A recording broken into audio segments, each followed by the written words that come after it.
There are books that were written to be read, and there are books that were written to be found, once and never again. I have spent my life surrounded by paper. Pages yellowed by centuries, margins burned by candlelight, words that once breathed meaning and then were silenced. Most books in this world are born from the desire to be known, but a few were born to disappear. There is a vault not far from the heart of Europe, where the air itself feels heavy with memory. In that place, every shelf groans under the weight of thoughts once forbidden. I have walked those corridors. I have seen the seals that were never meant to be broken, and I have read words that no church, king, or empire would ever allow to exist. They called them the forbidden books of history, manuscripts that questioned too much, revealed too soon, or spoke truths no one was ready to hear.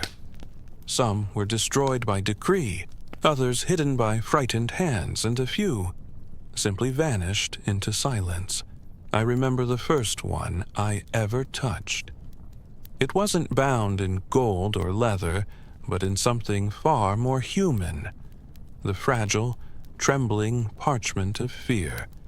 It was said to be a copy of a lost work from Alexandria, a commentary on the cosmos written centuries before Galileo, claiming that the earth was not the center of creation, but merely one world among thousands adrift in an endless dark. Its author's name had been scraped away. Only 3 words remained, faint and defiant. They feared the stars.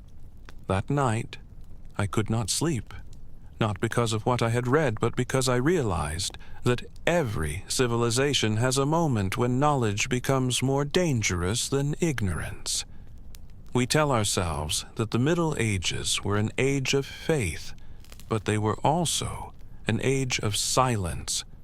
Monks copied books in candlelight, not only to preserve truth, but to erase what could not be spoken.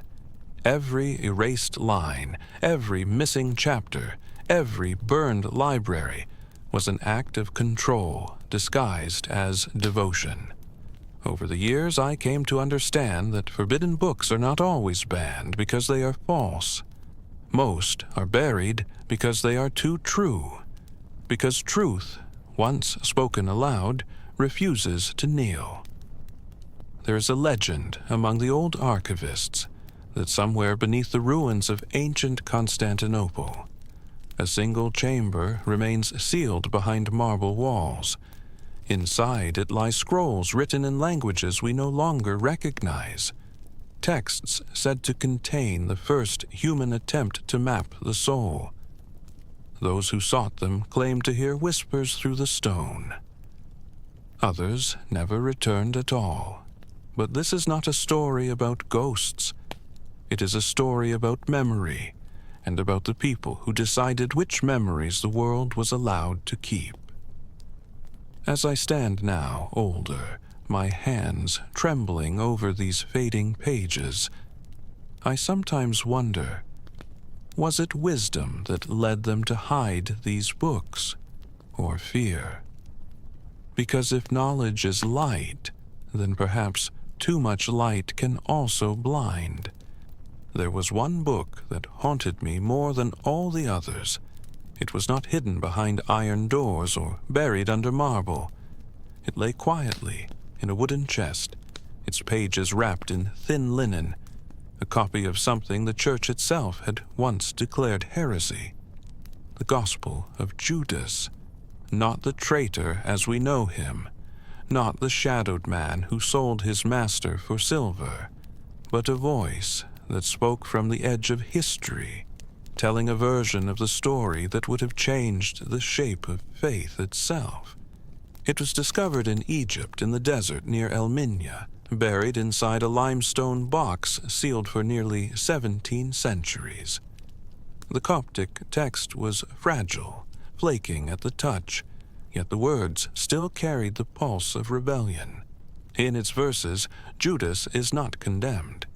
He is the one chosen to set the prophecy in motion, the only disciple who understood that betrayal was not treachery, but necessity, a role given, not taken.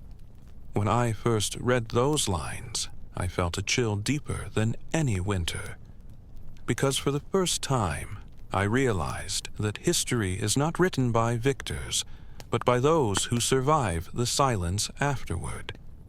The Church banned the text in the 2nd century. The early fathers called it blasphemy, a danger to the unity of faith. And so, like many others, it vanished from the canon, burned, buried, and whispered about only in secret. But why erase it? Was it because it contradicted doctrine, or because it reminded the faithful that even betrayal can be divine? When I held that manuscript in my hands, its ink faded yet defiant. I thought of the thousands of other voices erased before their time, the Gospel of Mary, which dared to give a woman the power to speak to angels. The Book of Enoch, which described beings of light descending from the heavens, for the Church decided such visions belonged to myth, not memory. Each of these works once existed side by side with the scriptures we know today. Each was studied, debated, and read by early followers of Christ, until one day a council gathered, and in the smoke-filled halls of power, the line between holy and forbidden was drawn. Those who wrote history called it clarity of faith. Those whose words were erased called it the end of truth. The more I read, the more I understood. No book is ever truly destroyed. Every idea burned at the stake still lingers, in the air, in the silence, in the minds of those who dare to remember. In the archives, I once found a sealed letter from a bishop in the 4th century. He had been ordered to destroy heretical writings in his province. At the bottom of the parchment, in tiny, almost invisible script, he wrote one final line: "I have burned the words, but not their meaning." It was then I realized something that changed me forever. The forbidden books of history were not only about religion. They were about humanity, our endless struggle between revelation and control, between what we choose to know and what we are told to forget. When you touch a forbidden book, you don't just read it. You feel its defiance, its refusal to vanish, its quiet heartbeat beneath centuries of dust. And for a moment, just a moment, you understand what it means to hold truth in your hands, and know you must never speak of it. They say that every civilization is built on words, but the oldest words we ever spoke are the ones we no longer understand. Among the manuscripts I once studied, there was one that refused to be read. Its pages were filled with elegant symbols, drawn with a precision that bordered on obsession, but no one, not even the greatest linguists of the modern age, has ever decoded its voice. The Voynich Manuscript. Its ink, carbon dated to the early 1400s, its parchment untouched by time, its drawings unlike anything known to science or art, plants that never existed, stars arranged in constellations that belonged to no known sky, naked figures bathed in strange green pools as if in some celestial ritual. I remember the first time I saw it under the dim light of the archive. It did not feel like a book. It felt like a mirror, reflecting the boundaries of what humanity can comprehend. Some said it was the work of an alchemist. Others whispered that it was written by a forgotten order that tried to preserve the universal language before Babel. But the longer you look at it, the more it feels as though the book is looking back, as if its meaning is not meant to be translated, but remembered. I have heard archivists say there are two kinds of silence in this world: the silence of what we forget, and the silence of what we are not ready to remember. The Voynich belongs to the second, but it is not alone. In another chamber of the archive, beneath glass and iron, lies a text that the priests once called the Book of Thoth, an ancient Egyptian manuscript said to contain the words of the god of wisdom himself. The legend claims that whoever reads it aloud will gain the power to command the heavens and speak to the dead. For centuries, the scroll was thought to be myth, a story whispered among the initiates of temples long gone. But fragments do exist, symbols resembling hieroglyphs mixed with Greek and something older, something that does not fit into any alphabet we know. When I traced those symbols with my trembling hand, I could feel the pulse of an intelligence that did not think as we do. It was as if the book was alive, not in body, but in memory. The scribes who wrote it believed that words were not just sounds, but living entities, each syllable a key, each line a doorway. To them, language was magic. To us, it became text. And perhaps that is why so much of what they knew was lost, because when words lose their soul, knowledge becomes noise. In a sealed file labeled Tablets of Enki, I once read a translation of Sumerian myths, written long before the Bible, telling of gods who descended from the sky and gave humanity the gift of writing. They called it me, the divine code of civilization, laws, wisdom, art, architecture, everything that separates chaos from order. Yet, buried between those lines is something most historians overlook, a warning. It says, "Do not let the word rule you, for when ink replaces memory, the gods will depart." When I read that, I realized that perhaps the ancients did not fear the end of the world. They feared the day when we would stop listening to the words that once created it. Every forbidden text I've ever held felt like a voice calling from beneath the surface of time, trying to remind us of something we've forgotten, a shared origin, a single, sacred language that bound thought, sound, and meaning together before humanity divided it into tongues. They say language is what makes us human. But maybe it is also what made us forget we were once divine. Fire has always been humanity's oldest editor. It rewrites history not with ink, but with ash. There was a time when the greatest library the world had ever known stood by the shores of the Mediterranean. The Library of Alexandria, a sanctuary of light, built when knowledge itself was worshipped as divine. Within its marble halls, scribes gathered scrolls from every corner of the known world. Poems from Greece, star charts from Babylon, medicine from Persia, philosophy from India, the sum of human thought, bound by nothing but curiosity. And then, silence. No one knows for certain who set the fire. Some say Julius Caesar's soldiers, others, a later decree by rulers who feared what those scrolls might reveal.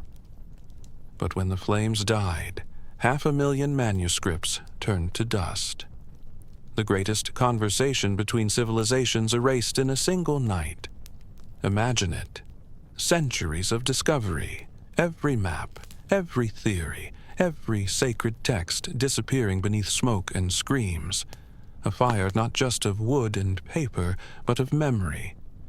I have seen what fire does to parchment. It curls the edges, then devours the center until only the margins remain. And it struck me that this is how history itself survives. Not in the center of power, but in the margins, where the flame could not reach. Because not all was lost. Some fragments escaped, hidden in clay jars, copied by fleeing scholars. smuggled into monasteries that stood at the edges of empire. That is why we still know the names of Euclid, Archimedes, Hypatia, because somewhere, someone chose to remember. In another corner of the archives, I once stood before a book bound in thick black leather. It was enormous, nearly a meter tall, its pages written in Latin so dark it seemed to drink the light around it.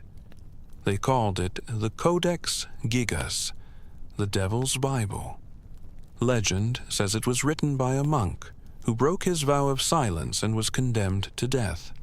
In a desperate bargain, he offered to write the greatest book ever made in a single night, if only he could live. When dawn came, the manuscript was finished, and on one of its pages stood a full portrait of the devil himself, towering over the monk's trembling figure. Some say the book cursed its keepers. Others say it was the last warning of a man who had seen too much. When I turned its pages under the dim light, I did not feel fear. I felt sorrow. Because whether the story was true or not, it reminded me that every age must invent a devil to justify its fires. The same flames that burned Alexandria would later rise in Spain, in France, in Germany, where inquisitors piled books into pyres and called it purification. The scent of burning parchment became the scent of order. And with every blaze, a civilization grew quieter. But knowledge has a strange habit of surviving its own execution. For every library destroyed, a page escapes. For every idea silenced, a whisper remains. That is the paradox of fire. It can destroy what we see, but never what we remember. And sometimes, memory is the only library that cannot burn. We like to believe that censorship is a relic of the past, a thing of burning pyres and royal decrees. But fire has only changed its form. Today, it glows not in libraries, but on screens. In my later years as an archivist, I learned that forbidden knowledge did not vanish with the monks and emperors. It simply moved into digital vaults, sealed under passwords instead of padlocks, hidden in the networks of governments, corporations, and laboratories. The modern forbidden book is no longer bound in leather. It is encrypted, invisible, buried under layers of silence, just like the scrolls that once slept beneath the sands of Egypt. There is a place, they call it Vault 7, a repository of classified files once belonging to an intelligence agency.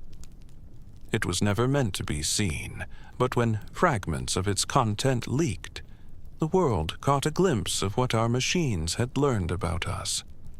Programs that listened, eyes that watched, algorithms that could rewrite what we believed to be true. It was not witchcraft this time. It was code. And yet the reaction was the same as it had been for centuries. Silence, denial, and a quiet erasure of those who spoke too loudly. In the 20th century, governments banned research that questioned power. In the 21st, corporations buried studies that questioned profit. The language of suppression has simply become more polite. National security, trade secrets, public order, but the result is unchanged. Truth remains a guest that must knock before entering. I once met a physicist, an old friend from my university days. He had spent his life studying the limits of energy. Experiments that, if proven, might have rewritten how humanity understood power itself. One night, he showed me a paper he had written, a theory rejected not for its errors, but because it was too disruptive. Weeks later, the funding disappeared. His lab was dismantled. The manuscript was never published. He called me years after, his voice thin and trembling, and said, "They didn't burn it, but they made sure no one would ever read it. The same story, told again. Different names, same silence. Sometimes I think the modern vault is larger than any library ever built. It stretches across continents, servers humming in windowless rooms, data centers carved into mountains. Inside them lies everything we have ever written, said, or imagined, the sum of our collective knowledge and our collective forgetfulness. I often wonder, will future historians walk through these digital ruins as I once walked through the stone corridors of the old archives? Will they find our forbidden books, the deleted files, the redacted names, the encrypted memories? Or will they find nothing at all, a silence deeper than fire, a void shaped like truth? Because the modern world no longer burns its heretics, it buries them under noise. And that, I have come to believe, is the most efficient form of censorship ever invented. There is a silence that only the old archives know. It's not the silence of peace. It's the silence that follows revelation. When I walk through the corridors now, the air smells faintly of paper dust and candle wax. The same corridors where I once carried sealed boxes, where I once touched the letters of kings and read the fears of popes written in trembling ink. Now they echo only with memory. Sometimes I stop before a door I am no longer allowed to open. Behind it, I know, lie the words that once made me tremble, words that were too true to be shared. And I realize that perhaps truth was never meant to be fully revealed. It was meant to be protected, to wait until humanity is ready to face it.